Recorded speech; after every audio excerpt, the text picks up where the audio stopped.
Delhi assembly ఎన్నికలు దగ్గర పడుతున్న వేళ ఆమ్ ఆద్మీ పార్టీకి ఆ పార్టీ ఎమ్మెల్యేలు జలకిచ్చారు. టికెట్లు రాకపోవడంతో 8 మంది పార్టీకి రాజీనామా చేశారు.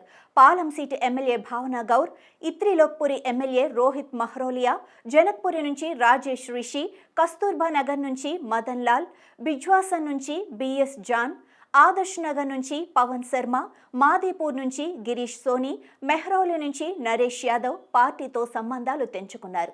ఈసారి ఢిల్లీ ఎన్నికల్లో ఆమ్ ఆద్మీ పార్టీ భిన్నమైన వ్యూహాన్ని అనుసరించి తన సిట్టింగ్ ఎమ్మెల్యేలలో చాలా మంది టికెట్లను తగ్గించుకుంది. దీనితో పాటు పార్టీ కొత్త ముఖాలకు అవకాశం ఇచ్చి వారిని రంగంలోకి దించింది.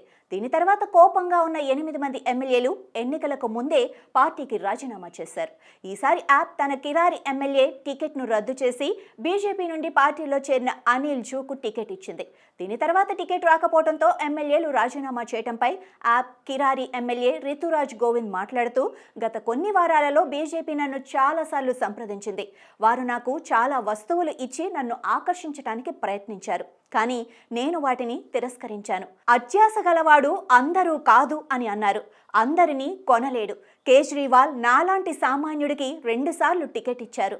మన సహోద్యోగులలో కొందరు ఇప్పుడు బీజేపీ ప్రభావం వల్ల ఇలా చేస్తున్నారు. చరిత్ర వారిని ఎప్పటికీ క్షమించదని అన్నారు.